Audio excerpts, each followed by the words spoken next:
여러분, 이야기를 하나 해드리겠습니다. 톨스토이의 악마와 빵 한 조각이라는 그런 이야기입니다. 한 가난한 농부가 살았습니다. 그는 이른 새벽부터 밭에 나가서 열심히 일을 했습니다. 그는 이제 오전 내내 땀을 뻘뻘 흘리면서 일하다가 이제 오후가 되면 이제 빵 한 조각을 그것을 배부리 이제 먹는, 그렇게 맛있게 먹었습니다. 근데 어느 날 그 빵이 감쪽같이 사라졌습니다. 지금 막 너무너무 배가 고픈데, 여러분 그렇잖아요. 하루 종일 일하고서 이제 점심 때 밥 한 끼 먹으려고 그러는데 밥이 없는 거예요. 그래서 쫄쫄 굶게 되니까 그냥 이 사람이 그 냉수를 벌컥벌컥 들이키면서 이제 줄임배를 이렇게 달랬습니다. 그러면서 생각하는 거예요. 에이, 한 끼 안 먹는다고 죽기야 하겠냐. 에이, 누군가 나보다 더 배고픈 사람이 먹었겠지. 에이, 잘 먹었으면 좋겠다. 이제 이런 마음을 먹은 거예요. 근데 사실은 그 빵 쪼가리를 훔친 사람은, 숨긴 사람은 사람이 아니라 그 쫄병 악마였습니다. 악마가 이제 그 사람으로 하여금 이제 그런 그 빵을 갖다가 숨겨놓으면 죄를 짓게 만들려고 이제 이렇게 숨겨놓은 것입니다. 그러나 농부는 악담을 퍼붓기는커녕 오히려 축복의 말을 그렇게 하니까 이제 그 대장 악마가 그 쫄병 악마에게 이제 책망을 하는 거예요. 야, 너는 어떻게 악마가 돼가지고 그렇게 머리가 나쁘냐? 아니 그것도 하나 타락을 못 시키냐? 이제 책망을 들었습니다. 그래서 이 쫄병 악마가 생각을 한 거예요. 좀 다른 방법이 없을까? 그래서 작전을 바꿨어요. 이번에는 그 농부로 하여금 아주 그냥 곡식이 많이 자라도록, 풍년이 들도록 그렇게 도와주는 일을 했습니다. 이렇게 비가 오지 않든 때압볕이든 상관없이 그냥 막 농작물이 너무너무 잘 되는 거예요. 그래서 창고가 늘어나고 그냥 음식이 막 쌓이도록 그렇게 이제 많이 복을, 소위 말하는 물질의 복을 많이 준 거예요. 그러자 이제 이 농부가 이렇게 먹을 게 많아지니까 이것을 가지고, 이 곡식을 가지고 좀 술을 만들어야 되겠다, 이렇게 생각을 합니다. 우리나라도 과거에 그랬잖아요. 이렇게 쌀 남아둔다고 쌀 막걸리 만든 적 있잖아요. 그것처럼 이제 그렇게 술을 만들어서 이제 친구들을 불러다가 같이 마시는 거예요. 여러분, 술을 마시면 어떻게 돼요? 사람이 술 먹은 개라고. 이게 술을 마시니까 그 좋던 사람이 막 욕을 하고 싸우고 이제 형편없는 사람이 된 것입니다. 그러자 이제 그 대장 악마가 그러는 거예요. 야, 잘했다. 쫄병 악마 아주 머리 좋다. 잘했다. 그랬더니 그 쫄병 악마가 그렇게 말하는 거예요. 대장님, 전 사실 별로 한 거 없고요. 그냥 제가 한 것이라고는 그 사람이 많은 수확을 거둘 수 있도록 도와준 거 그거밖에 없습니다. 근데 그렇게 막 남아도는 것이 생기니까 그 농부가 하나님이 주신 선물을 가지고 자신의 쾌락을 위해서 자기가 그렇게 쓰던데요. 그래서 자기가 그냥 자기 스스로 나빠지는 거예요. 하는 이야기를 했다는 것입니다. 여러분, 그것이 시사하는 바가 있죠. 우리 다음 주일이면 우리가 맥주 감사주일로 우리가 지킵니다.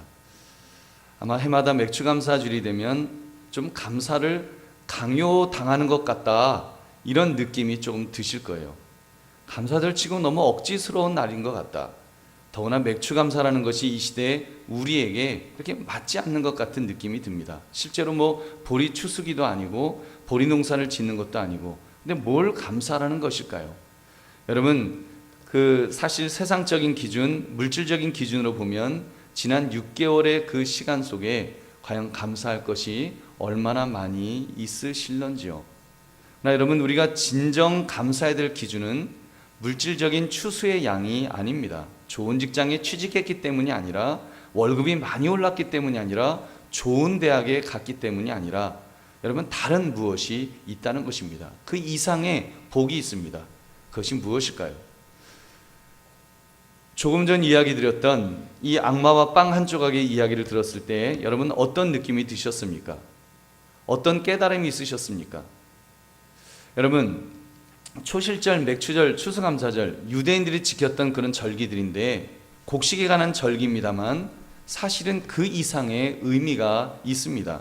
예를 들어 보겠습니다. 맥추감사절은 오순절이라고 부릅니다. 6월절에서부터 50일째 되는 날이라고 해서 오순절이라고 불렀습니다. 오순절에는 두 가지 의미가 있습니다. 유대인들은 이 날을 신의 산에서 십계명이 주어진 날로 재해석해서 율법을 감사하는 그런 날로 지킵니다. 그리고 기독교에서는 성령이 모든 신자에게 내린 성령 강림이 있었던 날로 지킵니다. 단순히 보리추수의 날이 아닌 더 영적으로 의미 있는 날로 만든 것입니다. 그러므로 우리는 이 날을 감사해야 됩니다. 하나님께서 우리에게 오신 날입니다. 여러분, 예수님께서 내가 너희와 영원히 함께하리라 약속했던 것을 그대로 실행하신 바로 그 날이 이 맥추감사절 이 무렵이라는 것입니다. 여러분, 어찌 감사하지 않을 수가 있을까요?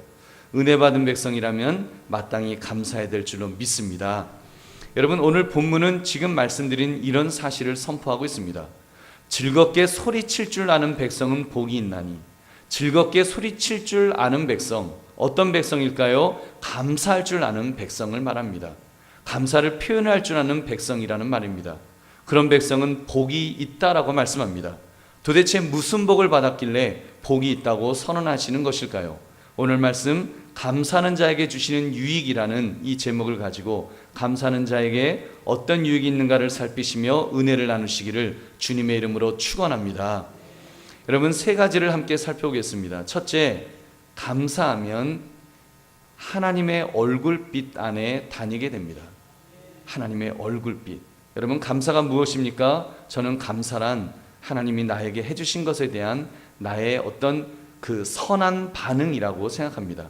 하나님께서 나에게 무언가를 해주셨습니다. 그것이 많은 돈이건 적은 돈이건, 그것이 좋은 직장이건 좀 좋지 않은 직장이건, 하나님이 나에게 무엇인가를 해주셨어요.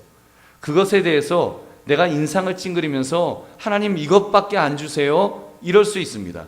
근데 여러분, 감사는 불평이 아니라 그때 얼굴을 환하게 하고 하나님 그래도 합력하여 다 선을 이루시는 거죠. 저한테 좋은 것 주신 거죠. 하나님 감사합니다 하는, 그렇게 기뻐하는 것입니다. 여러분, 어떤 차이가 있어요? 부부관계를 한번 생각해 보십시오. 부부간에 이제 아내가 정성껏 된장찌개를 끓였어요. 근데 남편이 이제 그걸 다 퍼먹고는 인상을 쓰면서 그러는 거예요. 아니, 왜 이렇게 짜게 끓였냐? 아니, 마늘을 왜 안 넣은 거야? 아니, 된장찌개를, 이게 된장찌개냐? 이게 짜장면이냐? 그렇게 말하는 거예요. 여러분, 그러면 그분이 다음 끼 얻어먹을 수 있을까요? 없을까요? 근데 여러분, 어떤 남편은 된장찌개를 맛보고는 막 감격하는 거예요. 여보, 어쩌면 된장찌개가 이렇게 맛있어? 아니, 우리 어머니가 만드신 된장찌개랑 똑같은 것 같아. 내가 다른 건 몰라도 내가 마누라 복은 있나 봐. 여러분, 다음에 갈비가 나올 줄로 믿습니다. 갈비 나오는 거예요. 여러분, 관계의 문제입니다. 관계의 문제. 감사는 관계를 돈독하게 합니다. 감사는 깨어졌던 관계라도 이게 회복시켜주는 힘이 있습니다. 그러게 볼 때 우리 하나님 앞에서 감사하면 하나님께서 우리를 더 사랑해 주실 줄로 믿습니다. 여러분, 감사하면 하나님의 얼굴빛 안에 다니게 된다. 이 말씀은 하나님의 총애를 받으며 다니게 된다는 말씀입니다. 얼굴빛에서 이 빛은 은유적으로 호의, 승인, 은총을 가리키기 때문입니다. 잠언 16장 15절, 왕의 희색은 생명을 뜻하나니 그의 은택이 늦은 비를 내리는 구름과 같으니라. 하나님의 총애를 받는 것이 곧 생명이 된다고까지 말씀합니다. 저는 여러분이 하나님의 총애를 듬뿍 받으시기를 주의 이름으로 축원합니다. 여러분, 하나님의 총애, 그것보다 수지 맞는 것이 무엇이 있겠습니까? 여러분, 사극 좋아하시는 분들 계시죠? 사극에 보면 여러분 뭐가 최고입니까? 여러분, 궁궐에서 뭐가 최고예요? 왕의 총애 받는 것. 여러분, 성은 그게 최고 아닙니까? 그래서 이렇게 무수리 같은 그런 궁녀도 이렇게 다니다가 임금님이 탁 불러갖고 하룻밤 성은을 입고 나면 그 다음날 어떻게 됩니까? 그러면요, 이제 팔자 완전히 피는 겁니다. 성은을 입은 귀한 분이라고 궁녀 기숙사에서 이제 후궁이 사는 대궐로 집이 바뀌고요, 옷이 바뀌고요, 또 이렇게 몸 옆에 수종드는 몸종까지 붙여줍니다. 완전히 팔자가 구자로 쫙 펴지는 것입니다. 여러분, 머리 이렇게 그 수염이 하얀 그런 대감님들도 마찬가지예요. 그런 대감들도 이제 임금님이 여봐라, 그러면서 내가 너에게 비단 10피를 주겠다. 그러면 그런 그 나이 많은 할아버지 그런 그 대감이 임금님 앞에서 그냥 넙죽 엎드리면서 전하 성은이 만극하옵니다 뭐 그러는 거예요. 그리고는요 그 비단을 집에 갖고 가갖고는 이제 대대 갑으로 임금님이 하사하신 거라고 그냥 좋아가지고 어쩔 줄 몰라 하는 거예요. 여러분, 하물며 하나님의 총회, 하나님의 은혜를 받는 것을 그런 세상 임금과 비교할 수가 있겠습니까? 감사는 그런 것입니다. 감사하면 하나님의 성은을 입으며 다닐 수 있게 된다는 말씀입니다. 민수기 6장 25절 여호와는 그의 얼굴을 내게 비추사 은혜 베푸시기를 원하며. 여러분, 얼마나 수지 맞는 일인지요. 그렇게 생각하면 감사절이 사실 매주일 있어도 좋을 것 같습니다. 다만 하나님께서 우리 인간이 그러면 너무 타성에 젖을 것 같으니까 감사절을 1년에 2번 맥주감사주일과 거의 1년을 마무리하는 11월 셋째 주 추수감사주일에 주신 것 같습니다. 하여튼 1년에 딱 2번 이렇게 중간하고 그리고 거의 끝부분에 이렇게 주신 것 같아요. 여러분, 이 감사절에 감사가 회복되시기를 주의 이름으로 축원합니다. 두 번째, 감사하면 종일 주의 이름 때문에 기뻐하게 됩니다. 여러분, 그 16절 말씀 우리 함께 읽어보겠습니다. 시작. 그들은 종일 주의 이름 때문에 기뻐하며 주의 공의로 말미암아 높아지오니. 주의 이름 때문에 기뻐한다. 이것은 하나님으로 인하여 기뻐한다는 것입니다. 하나님도 이름이 있으십니다. 하나님께서 친히 그 이름을 계시로 알려주시고 나셨습니다. 창세기 17장 1절에서는 나는 전능한 하나님이라. 출애굽기 3장 14절에서는 나는 스스로 있는 자이니라. 출애굽기 6장 2절에서는 나는 여호와이니라. 이렇게 하나님은 개인적인 이름을 가지셨고 그 이름에 의하여 그를 부를 수 있으며 또 불러야 합니다. 그러면 하나님은 가까이 오셔서 약속을 지켜주실 줄로 믿습니다. 여러분, 출애굽기 20장 24절 말씀 우리 한번 같이 읽어보겠습니다. 시작. 내게 토단을 쌓고 그 위에 내 양과 소로 내 번제와 화목제를 드리라. 내가 내 이름을 기념하게 하는 모든 곳에서 내게 임하여 복을 주리라. 아멘. 내 이름을 기념하는 곳에서 내가 너에게 복을 주겠다고 말씀하셨습니다. 여러분, 한강교회 예배 이 자리가 하나님의 복을 받는 자리인 줄로 믿습니다. 여러분, 정말 우리가 이 하나님 옆에 나오는 거예요. 그러니까 우리가 기뻐하지 않을 수가 없습니다. 더구나 우리에게는 하나님께서 어떤 이름을 주셨습니까? 아버지라고 하는, 아버지라고 부를 수 있는 그 이름을 주셨습니다. 갈라디아서 4장 6절 너희가 아들임으로 하나님이 그 아들의 영을 우리 마음 가운데 보내사 아빠 아버지라 부르게 하셨느니라. 아멘. 아빠라고 부를 수 있는 이 놀라운 특권을 우리에게 주셨습니다. 아까 감사가 무엇이라고 했습니까? 감사는 관계를 돈독히 한다고 했습니다. 감사는 좀 불평하는 마음이 들었다가도 다시 그 부정적인 마음을 접고 긍정적으로 하나님을 바라보는 것입니다. 그렇게 하나님을 바라보며 하나님을 의지하다 보면 관계는 저절로 회복됩니다. 여러분, 하나님과의 관계만 회복되면 그 다음은 저절로 풀립니다.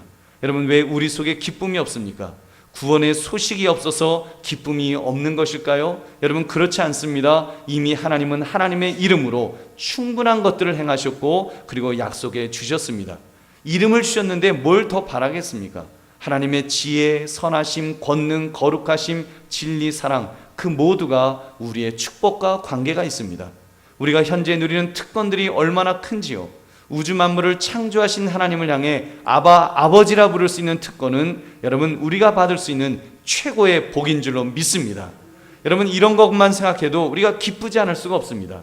더구나 미래 우리가 천국에서 누리게 될 모든 것을 생각하면 우리 영혼 깊은 곳에서부터 기쁨이 솟구쳐 오르게 됩니다.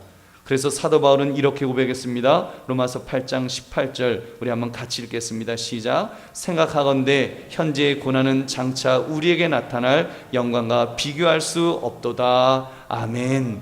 여러분, 우리가 지금 아무리 힘들어도 괜찮습니다. 왜냐하면 장차 우리에게 나타날 영광과 비교할 수 없기 때문에 우리는 하나님 바라보며 하나님 의지하며 그 안에서 기뻐하는 줄로 믿습니다. 여러분, 더구나 그 즐거움은 영속적이라고 했습니다. 세상 즐거움은 아무리 즐거워도 일시적입니다. 나에게 그 어떤 즐거움도 영속적으로 주는 즐거움은 없습니다. 모든 것이 허무합니다. 그러나 하나님 안에서 기쁨을 느끼는 것은 영속적입니다. 종일 아침부터 저녁까지, 그리고 또 그 다음날 또 눈 떴을 때부터 눈 감을 때까지 지속적으로 기쁨을 우리에게 주신다고 말씀합니다.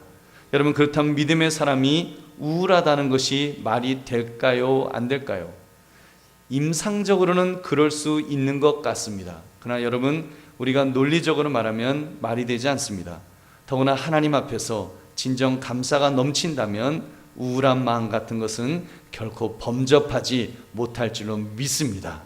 여러분, 정말 우리 심령 속에서 막 감사가 나오면, 하나님 감사해요, 하나님 감사해요, 감사가 나오면 여러분, 그 어둠은 물러가고 하나님의 빛이 우리 안에 환하게 비춰주실 줄로 믿습니다. 여러분, 사랑하는 성도들이여, 환경은 변할 수 있습니다. 사람은 우리를 배신할 수 있습니다. 배우자도 자녀들조차도 우리를 실망시키고 상처를 줍니다. 시련이 우리를 덮을 수 있고요, 슬픔이 우리의 분깃이 될 수도 있고, 행복이 우리에게서 영원히 떠나가 버린 것 같이 느껴질 수도 있습니다. 그러나 설령 그럴지라도 우리는 하나님으로 인하여 거룩한 기쁨을 유지할 수 있습니다. 하나님으로 인하여 기쁨을 유지하는 거예요. 하나님은 불변하십니다. 하나님은 영원하십니다. 하나님은 전능하십니다. 하나님은 신실하십니다. 그 하나님은 나를 붙들어 주시면 여러분, 하나님으로 인해서 우리는 흔들리지 않을 것입니다. 문제는 우리의 마음이에요. 우리가 하나님을 향해 진심 어린 감사가 있어야 됩니다. 그래서 오늘 성경 본문이 분명하게 그 사실을 말씀합니다. 즐겁게 소리칠 줄 아는 백성은 복이 있다. 그들은 종일 주의 이름 때문에 기뻐하리라.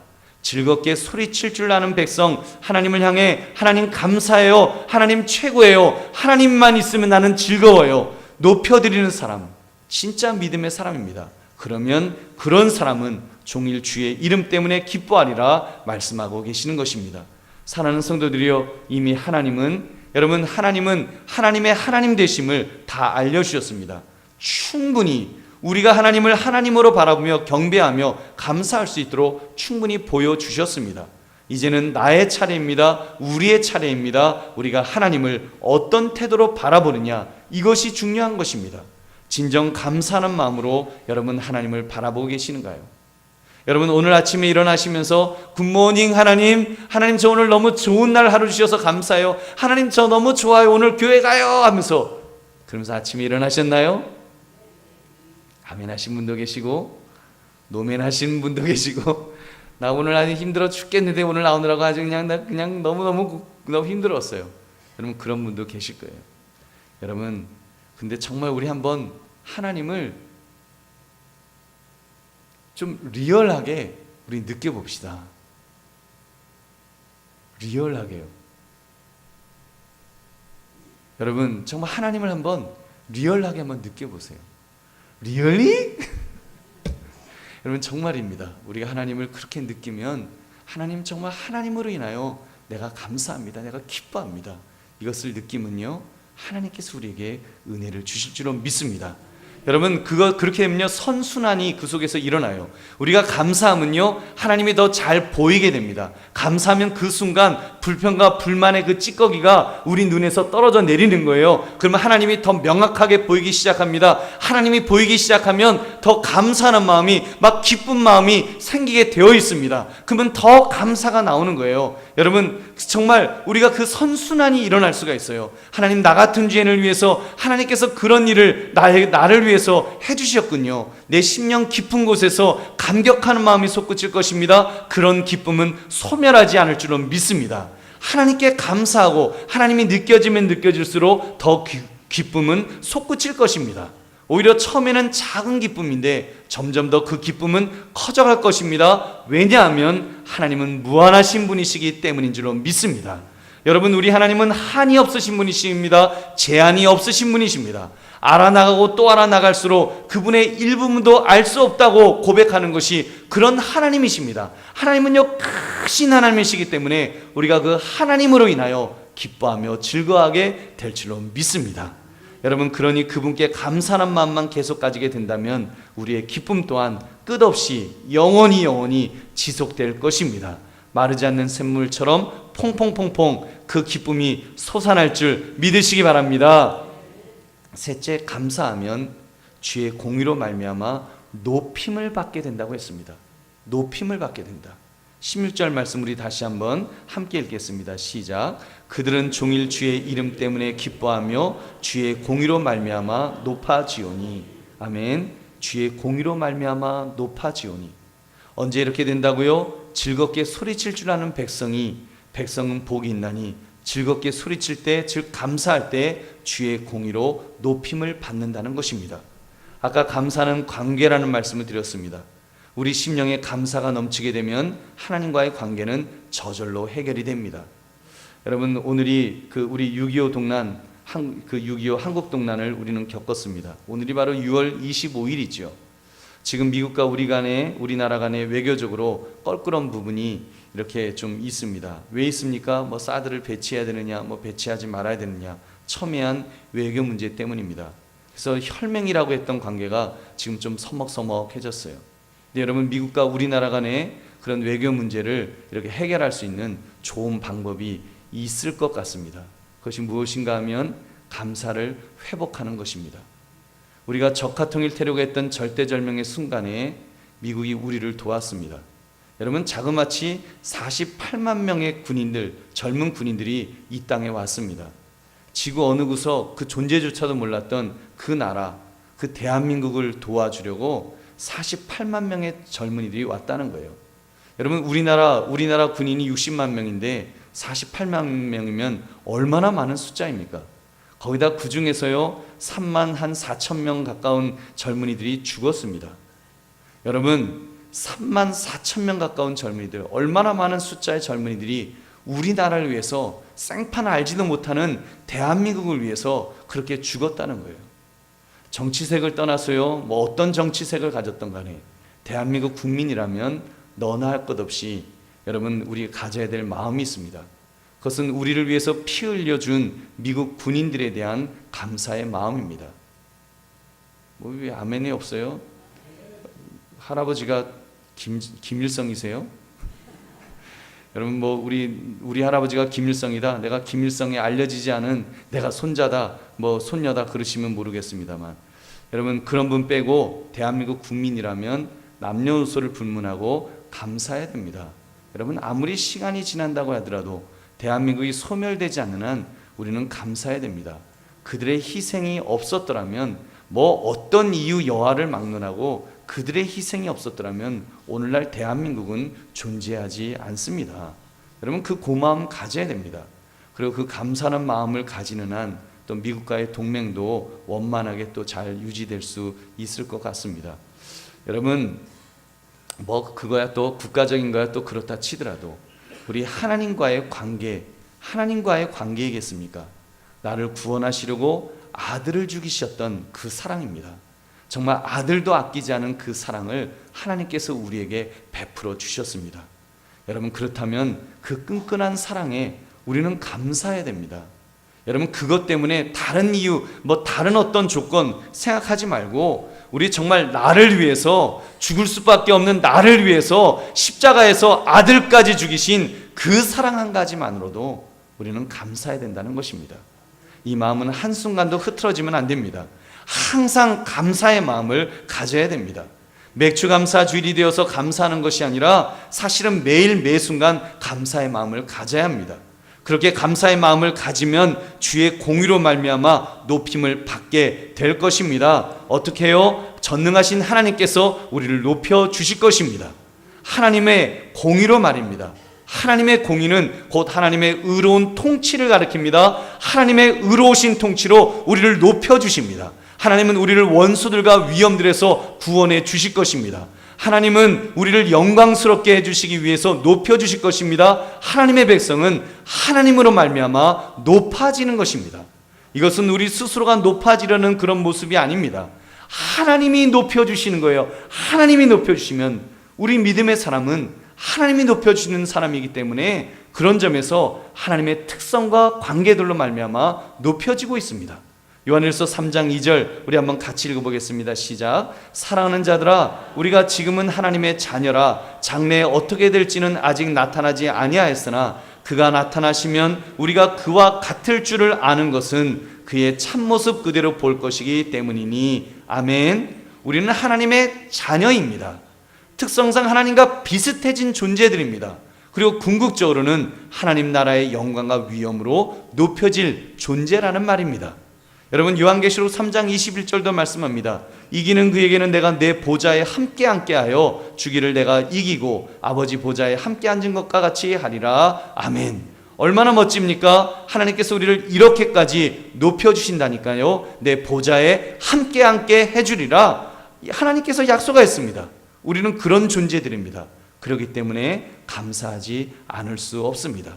기뻐하지 않을 수 없다는 말입니다. 사랑하는 성도들이요, 좀 이제 우리 어깨를 좀 핍시다. 여러분, 어깨를 좀 피세요.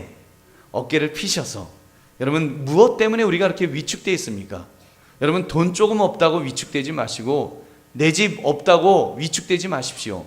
직장에 가서 무슨 사장님은 무슨 무슨 우월한 어떤 종족이라도 된 것처럼 그분 앞에서 위축돼서 그렇게 살지 말자는 것입니다. 따라하시기 바랍니다. 나는 존귀한 자다. 나는 하나님이 높여주시는 사람이다. 여러분, 믿으십니까? 여러분, 정말로 믿으세요? 여러분, 정말 하나님이 우리를 높여주십니다. 우리가 정말 하나님 앞에 감사하면 하나님은 우리를 하나님의 이름으로 우리를 높여주신다라고 말씀합니다. 여러분, 이미 하나님은 그런 은혜를 충만하게 부어주셨는데 우리가 지금 깨닫지 못할 뿐입니다. 안타깝게도 우리는 자꾸 이 사실을 잊어버립니다. 왜요? 감사하지 않으니까요. 여러분, 감사하지 않으면요, 하나님이 안 보이게 돼요. 감사하지 않으면 이 세상적인 것에 눈이 가려져서 하나님을 못 봐요. 하나님이 보이지 않고 하나님이 나에게 행하신 이 엄청난 축복을 보지 못하게 됩니다. 하나님이 안 보이는데 어떻게 하나님이 행하신 축복을 볼 수 있겠습니까? 여러분, 이제는 봅시다. 감사함으로 영안의 눈을 뜹시다. 그래서 하나님이 나에게 무엇을 행하셨는지 그의 공의로 나를 구원하시고 나를 존귀히 여기시고 나를 높이시는 그 은혜를 깨달읍시다. 그러므로 그 은혜에 감격하시기를 주님의 이름으로 축원합니다. 말씀을 맺습니다. 감사하는 자에게 주시는 유익 세 가지, 우리 세 가지 꼭 기억합시다. 우리 첫째, 하나님의 얼굴 비단에 다니게 됩니다. 둘째, 종일 주의 이름 때문에 기뻐하게 됩니다. 셋째, 주의 공의로 말미암아 높임을 받게 됩니다. 이 놀라운 유익을 나의 감사를 통해 여러분, 우리 정말 충만하게 누리시기를 주님의 이름으로 축원합니다. 기도하겠습니다.